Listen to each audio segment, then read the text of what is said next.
ортадан тосуға. Караул! Қу!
Отқа, қой!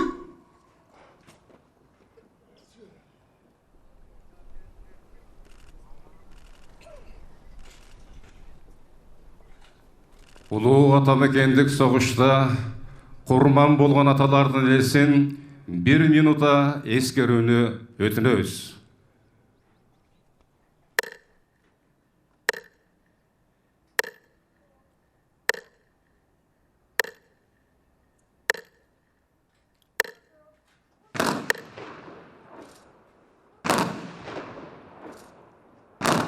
Караул! Қу!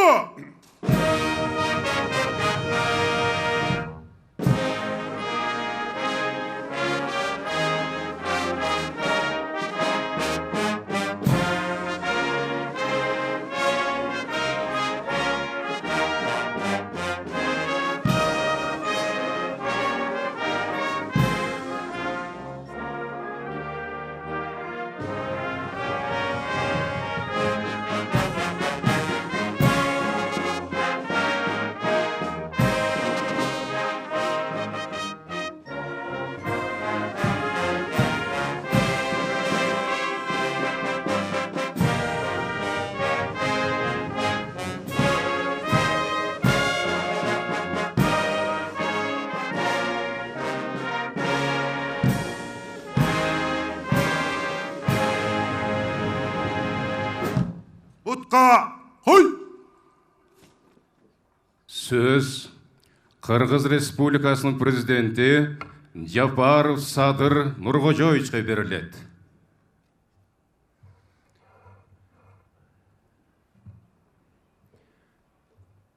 Урматтуу Улуу ата мекендик согуштун кымбаттуу ардагерлери жана ооруктун кадырман эмгекчилери, урматтуу мекендештер жана ардактуу меймандар. Биз бүгүн салт болуп калгандай тарыхый жана руханий мааниге ээ 9 май улуу жеңиштин күнүн белгилеп отурабыз. Бул күн бир эле учурда майрам, ошол эле маалда эскерүү күнү. Себеби бул күн миллиондогон адамдардын, анын ичинде 100 миңдеген аталарыбыздын, апаларыбыздын өмүрү менен келген улуу жеңиш күнү. Ал ар дайым тынчтыктын баа жеткис кымбаттыгын, аза менен сыймыктын айкалышын эске салып турат. Демек, 9 май бул жөн гана тарыхый дата эмес, жалпы элдин эс тутуму десек болот. Улуу жеңиштин дагы бир өзгөчөлүгү бул жерде турган ар бир мекендештерибиздин жеке тарыхына байланыштуу болгонунда. Бүгүнкү иш-чарага катышып олтургандардын ар бири согушка катышкан, оорукта эмгектенген чоң ата, чоң энелеринин же башка урук туугандарынын эрдиктерин, каармандыктарын эскерип, азасын да тартып, сыймыкка дагы бөлөнүп турат. Мындай учурда эркиндик үчүн өмүрүн арнап, улуу жеңишти тартуулаган улуу муунга башымды ийип таазим кылуу менен бирге жалпы мекендештеримди жеңиш күнү менен чын дилимден куттуктаймын. Ардактуу замандаштар, 1941-1945 жылдардагы кандуу согуш миллиондогон адамдардын өмүрүн алып, тынч жаткан ар бир кыргыз үй бүлөсүнө каран түн салып, кайгы капа алып келгенин жакшы билебиз. Ошол оор кезеңде кыргызстандыктар фронтто да, оорукта да болуп көрбөгөндөй эрдикти жана каармандыкты көрсөтүп, улуу жеңишке баа жеткис салым кошушкан. Миңдеген жоокерлерибиздин майдан талаасында эл жер үчүн кан жанын аябай курман болушканына, ооруктагы эмгекчилер күнү түнү тынбай иштеп, фронтту керектүү азык-түлүк, кийим-кече жана аскердик жабдуулар менен камсыз кылышканына карт тарых күбө. Бул кандуу согушка Кыргызстан 360 миңден ашуун эр азаматын же өлкөбүздүн ар бир 4-чү тургунун жөнөткөн. Алар Европада, андан кийин Азияда, майданда дагы өрт кечип, 2-чи дүйнөлүк согуштун аякташына чоң салым кошушкан.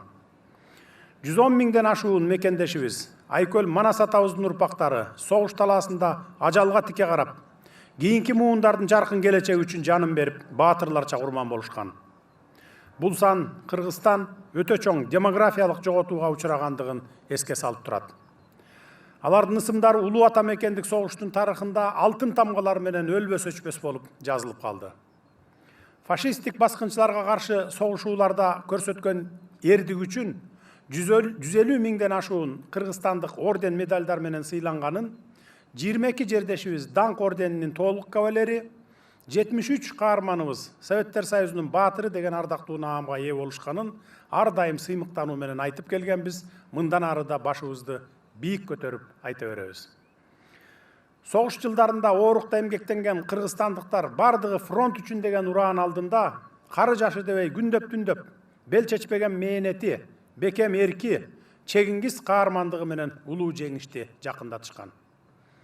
Алардын мекенди коргоого кошкон салымы, көрсөткөн каармандыгы кийинки муундарга бийик өрнөк.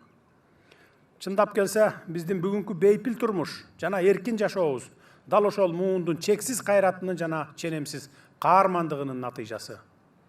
Алардын эрдиги менен мекенчилдиги бизге тарыхый мурас, улуттук сыймык жана келечек муундар үчүн түбөлүк үлгү болуп калат.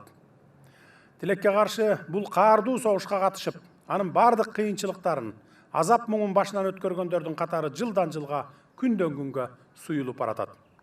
Бүгүн Кыргызстанда согуштун 7 гана ардагери, ооруктун 297 эмгекчиси жеңиштин 81 жылдыгын майрамдоодо.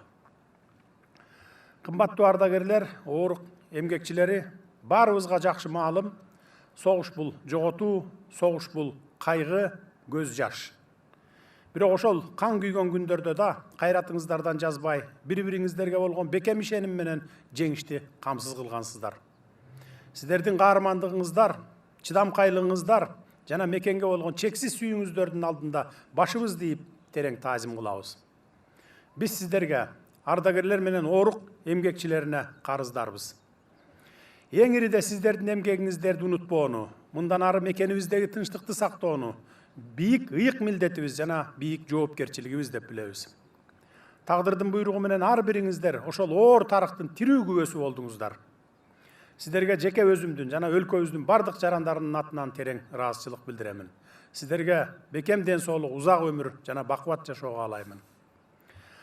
Урматтуу мекендештер, согуш кайгы менен жоготууларды гана алып келерин, ал эми тынчтык баа жеткис байлык экенин ошол эң каардуу жылдардан, ырайымсыз күндөрдөн улам билебиз.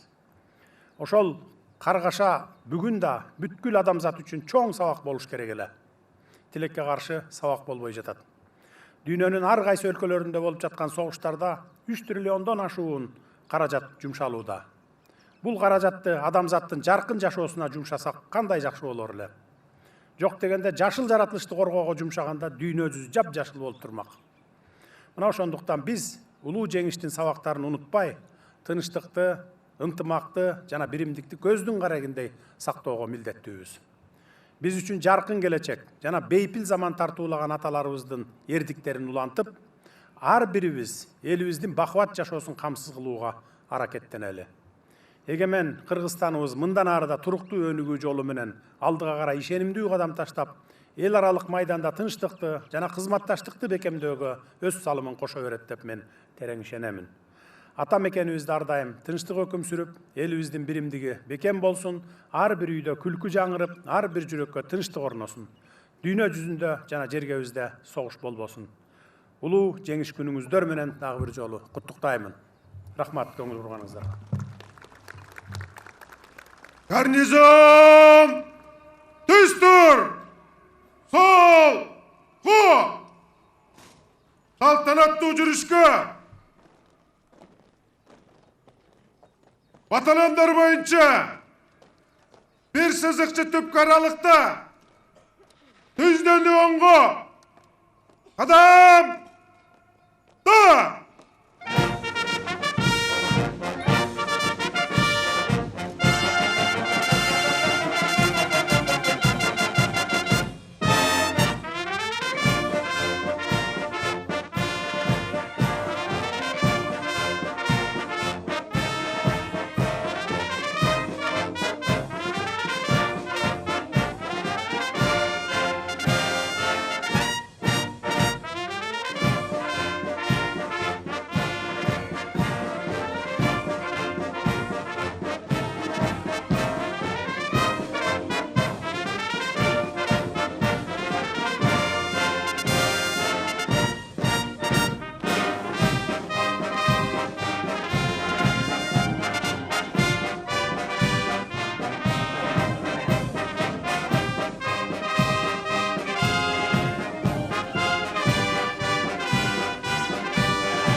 Все, с праздником вас поздравляю. С праздником поздравляю.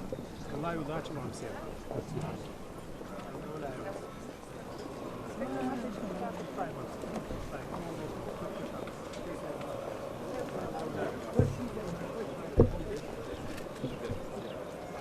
Bayramımızlar benim.